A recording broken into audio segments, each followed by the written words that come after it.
Hey guys, welcome back to another podcast from the School of Communication Design. Now, today on Over the Edge, it's our final episode with Kuala Lumpur Design Festival. But you guys have to stay tuned, okay? Because this is not the end.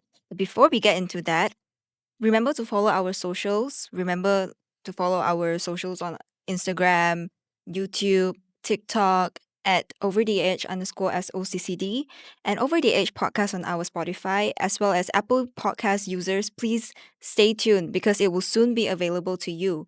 Now, this episode is actually in collaboration with Kuala Lumpur Design Festival that will be happening on 17 to 26th of October at DC Mall, Damansara City Mall, where you can actually expect exhibitions, workshops, forums, and so on and so forth on architecture and interior design.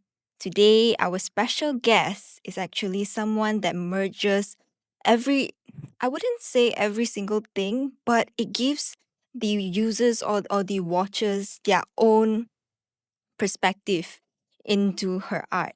Ladies and gentlemen, I will now welcome Pamela Tan from Poh Sin Studio. Hi, thanks for having me today. Thank you so much for joining our podcast. Now, for the users, some may not know you specifically, but I'm sure that they may have seen your works because one of your work was in Thompson Hospital, if I'm not mistaken, Yes. right? And it's just quite close, about 20 minutes away from our tower here. So, Pamela, can you please introduce what is your craft about? How is it going? How is it happening?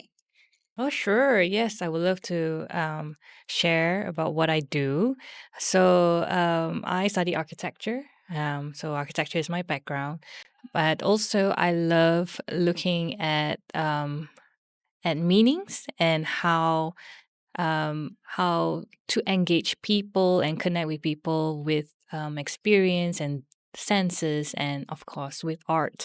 So that's where you see the merge of the multidisciplinary of approaches in the work, and it could come in different forms. It could come in the form of like a sculptural work or a public art installation, but whatever that is essentially it's about connecting with people and the senses that we have.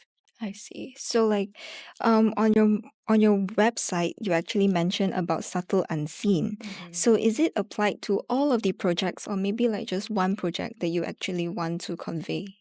Well, yes, it does applies to all the work I do, and I think what I feel about the unseen is it's more of the things that we rarely not notice, but it's always around us. Say, for example, the word Eden. The work is about nature, and is heavily inspired of Ernest Haeckel's work, who's I'll say like a biologist, and he does wonderful, beautiful illustration of plant diatoms, DNA, and those things can only be seen probably under the microscope, for example, or like a leaf vein. Or I'm so interested with things that goes behind the scene, or like what's in the phone, like a circuit board. So like a lot of people only see the thing as a whole thing, but there are so many layers to these details, and those details are the things that I find that very interesting, and I try to highlight it out. And that's why a lot of people felt like when they see those details, they thought they find it very familiar, but yet they couldn't put their finger where they seen it from. But actually, it's really around us, but it's just there's a lot of distraction. Yeah. So um it's like taking a human body, Yeah. like let's say the lungs, Yeah. and we are comparing it to trees. Yeah. So like the structure and everything, and you reflect that in your art. Yes, like what you say, like roots and veins, and how to say like bones, things that that brings like livelihood to the body or to the trees, and the things that you mentioned, yes, those are the things that I like to explore in my work. That's why a lot of things looks like tree roots or it looks skeletal. And most of this work are often expressed in a very delicate manner. And I love that because it's so delicate, but yet it also expresses strength, like a bone structure, things like that. So yeah. So, like, let's say, how did you actually started this idea? Like, where did you get this idea from? Well, ideas not usually come from questions, curiosity, and subjects. So it really depends. Like, what are you curious about?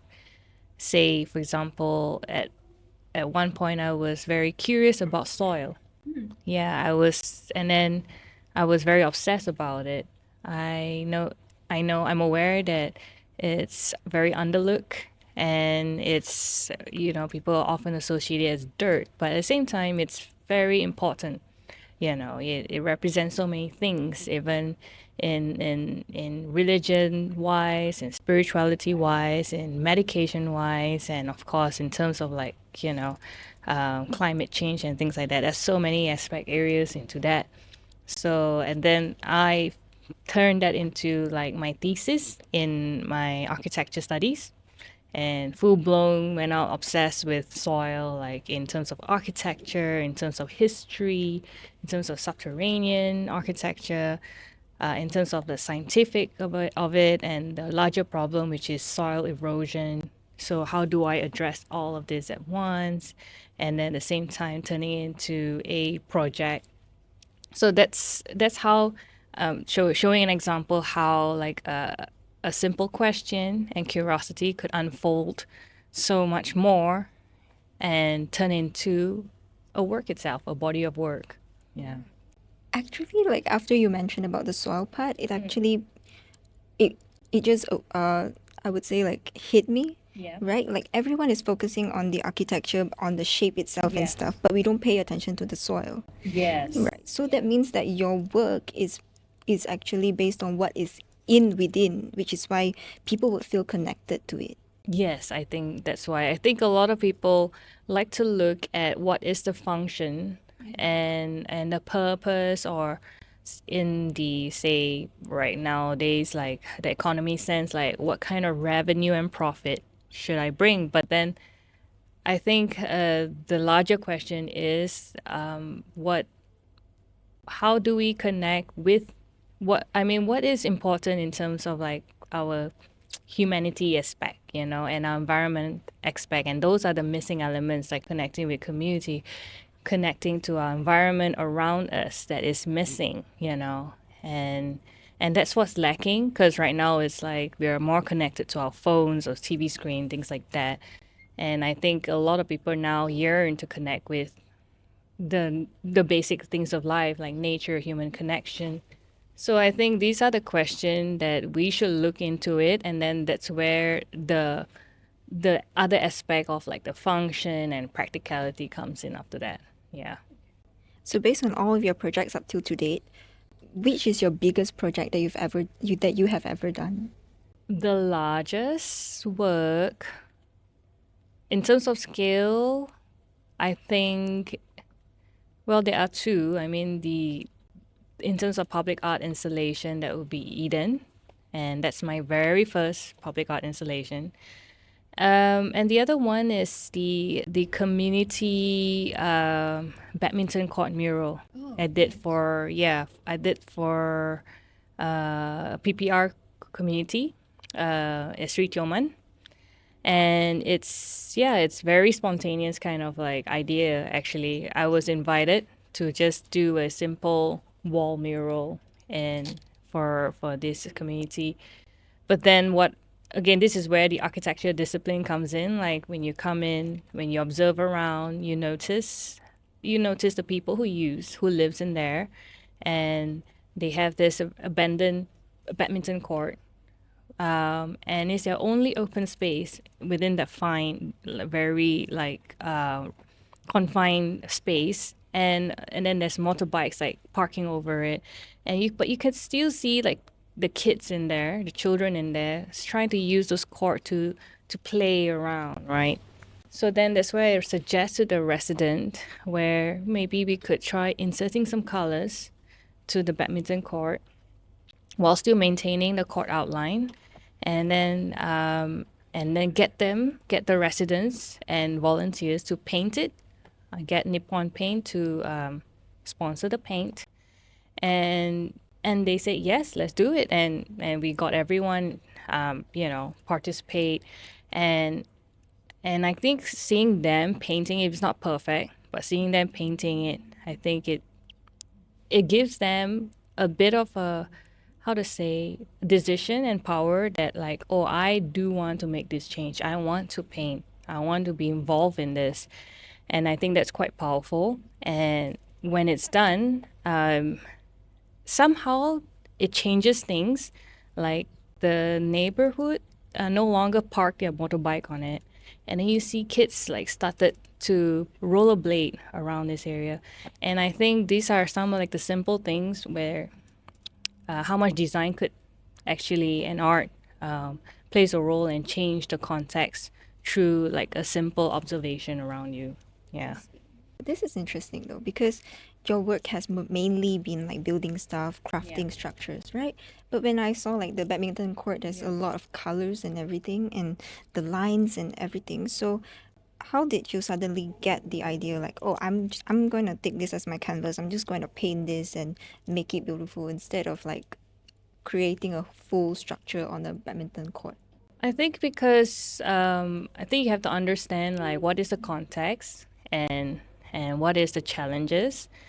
Um, the observation is you do see people need using the open space, but at the same time there's a lack of maintenance, and because of of their background, and also like there's lack of respect also to the space, and also like in terms of design wise, you look around the building, it's bright in orange color, it's very retro, it's still in a very 50s sort of design template from the government.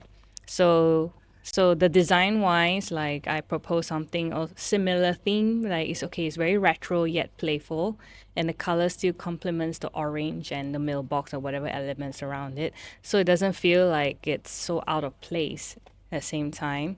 So at the same time, the resident did say that they still want to maintain the badminton court outline because sometimes they play sepak takraw, for example. So they still want to make sure that it's visible. So that's where the design also have to make sure that you are designing within those geometrical outlines. So yeah, I think so it's like after considering all this aspect, and in terms of like another thing, the budget of it and getting approvals and all that, like this is the probably the best case scenario of what of the decision and outcome we can do for the community. Yeah. All right, so like for like your type of design and architectural design, right? It's, to be honest, like based on what I know, Malaysia is actually a very, very tough and harsh market, especially for architecture and interior design. So what was your breaking point that says that, hey, I am going to do this no matter what? I don't care if, whoever thinks about what, and I just want to make sure that I'm doing art and I'm going to live with it. Well, I didn't think that way. I didn't know actually what I'm gonna do actually. Like I was like every ordinary human being who don't know where is it going. All I know is I want to try doing this work and see how it goes from there. And have been very lucky, and it's been very of course it surprised me as well that you never know who connects with your work because it's so niche and you don't expect everyone to connect with your work. And it was like ironically people from outside the architecture and the art industry who actually connects is those people who are from the hospitality background or in commercial background or F&B background. They are the one who reach out to me and say like, hey, I saw this work you did, and it made me think about certain things, and I connect with you in certain values. And I have this idea that, like, would you be interested to collaborate for something along this line and that line, And that's how the conversation unfold, really. Yeah. So really, you just have to put your work out there and see who comes and connects to you. Yeah. I see. So, like, let's say, is it okay for you to share with us, like, what is the common feedback or that your clients actually give you, the common feedback from your artwork? Feedback. Well, they're always speechless because they haven't they like, for example, like Eden, for example, they don't know what it is. They never seen those kind of work before. They were shocked to see my proposal because initially they wanted something very different. They say, oh, do something about nature, about green, about recycle stuff. Oh, we saw you did something about Nike, maybe you like it's like a shoe but then with grass or something like that.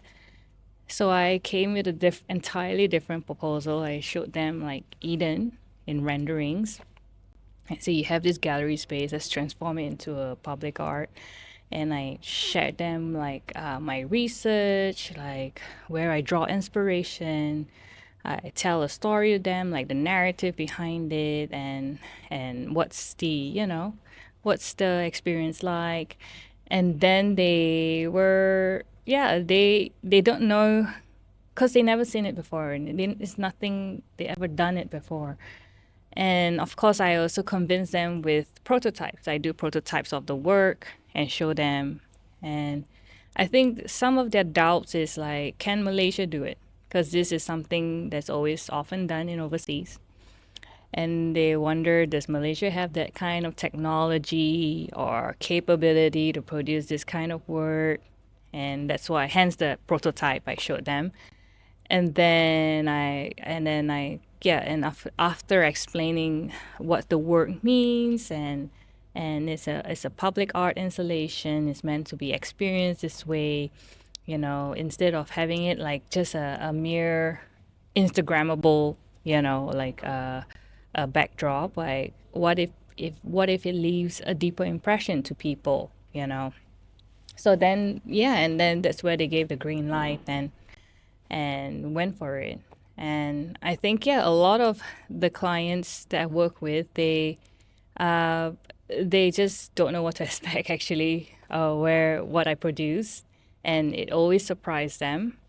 But then, but in a good way, they like that, and I think why most of them just somehow gravitate to it is because I also connect to a certain, say, character or value that I interpreted from, say, for example, like their say they have their own objectives. A certain brand or commercial campaign, they definitely have their own theme or values that they hold on to. And I will take one of those values or theme, and I will interpret it in a way how I would do it. And I think for them, like, they like that genuine connection instead of trying to force it into, yeah, it's for eyeballs, it's for, is to get like more exposure. But they like that, like, that I took something and interpret it in a way that is genuine storytelling to the audience. Yeah. So I'm just going to ask you a little bit of a controversial question. Okay. Let's say, like, we know your art is all about senses and it's one of a kind and in Malaysia, right? So I was wondering, like, let's say if you were to like double up your fees, do you think that you will lose the clients or you will gain more clients? Well, I have a different angle to that question. I think to properly frame it is, do you choose quantity over quality or quality over quantity, right? And my answer is quality, sorry. Quantity. Yeah, quality over quantity. And I think the reason is just I think right now we are especially in the burnout culture where we are overworking ourselves, we are overwhelmed with so many information, and we just say yes to everything because we're so afraid, right? I was reading this book called Slow Productivity, and which navigates about like the burnout culture and how you navigate it, and it's written by Cal Newport, and he shared three principles of slow productivity. The first one is do lesser things, and number two is work in natural pace, and number three is obsess over quality. And I find that practicing these three principles helped me a lot in terms of producing much better quality work and No more, creative burnout. yeah, no creative burnout, more efficient, and this quality of work equals to the value that you should be getting. Yeah. So, which one? Yeah. So if you do like quantity based, like, yeah, sure, you get probably equal or slightly more in terms of the fees, right? But then, how far can the work goes? Because We are human. yeah, and the work itself, the quality of the work is gonna be so watered down, desaturated because you just wanna do it because you can't do the work is definitely not going to be good because you only have so little time and you spread out your energy to 10 works compared to just doing 5 works, right? So and I think that defeats the purpose even more. Like if you're just going to do a mediocre work, it won't go far. Then your career is gonna not gonna look very good in long term as well because like you're only doing mediocre work, right? So yeah, definitely like quality over quantity. Okay, so for our maybe our last question, Yeah. I was wondering if, because we have creative design students, and right now the design everything is about sustainability, as we can see in Kuala Lumpur Design Festival, Yeah. right? So, as an expert yourself, for our creative design students, what's one thing that they should emphasize on in their works and not be just another uh, designer in the market? I see. I think my advice is, you know, be very sincere with your intention. I think working with sustainable theme is good, but it really depends on your intention. So, like, you can obviously tell if it's just a label and it's very forced. You can tell. And I think also a lot of people feel that design and helping the environment has to be very solution based. Like we always expect the world always expect the designers, the scientists to come up with solutions, like to fix the problem. But actually, the bigger question is, what if we are the problem? What if we have to look inwards instead, that maybe it's our behavior, maybe we should be more aware about our carbon footprints, and that's where design and art also can come in place, where they could produce work that questions about our society or question our behavior. So it's not very straightforward. It could be in a different way that provoke or bring out a conversation or make people think. And sometimes through those ways, it's actually makes people think even more than constantly just like, okay, we got to fix everything, right? But more like, hey, perhaps we should try to see in a different way that maybe it is something we need to work on ourselves as well. So yeah. Since we still have a little bit time, I was wondering if you would like to share with our students, what is one thing that, the students should actually start to think about? Because I noticed like everyone is studying for the sake of studying, and we Yeah. are being, because of social media, we're moving in a straight line. There's no Yes. innovation, there's no creation. So from your expertise, how would you encourage these kids to actually figure out, hey, I can challenge this, you know My advice is to do a lot of groundwork and stay connected with your sense of self, because that's where, if you stay connected with your sense of self, you slowly listen to yourself on, what are you curious about? What makes you feel gravitate to certain things? Why does that resonate with you? And all these questions inside of you will slowly guide you to the thing that you want to focus more or research more, or in a field of work. It doesn't have to be like, oh, because I study interior design, I only need to focus on on residential and whatever, right? But so happen you also love helping people. I like humanitarian work. I like to do volunteers or things like that. Oh, and at the same time, I also love playing basketball, for example. And it's okay to connect these dots together in your own way and find where this goes, for example. So I think it's always going back inwards and do the groundwork and know your sense of self. Yeah. Well, I actually love like if we have more time to actually share more insights. But thank you again so much for today. All right. And guys, please, if you guys like this episode, don't forget to actually tune in and stay connected to our social media. Over the edge underscore SOCCD on our socials, on Instagram, TikTok, YouTube, and Over the Edge podcast on Spotify, as well as Apple Podcast users. Please stay tuned because we are coming available to you soon. Thank you so much, Miss Pamela from Poh Sin Studio, for actually being here with us today and sharing with us all very insightful remarks on designing. And I hope that our creative design students from the School of Communication Design actually get to benefit from this session as well.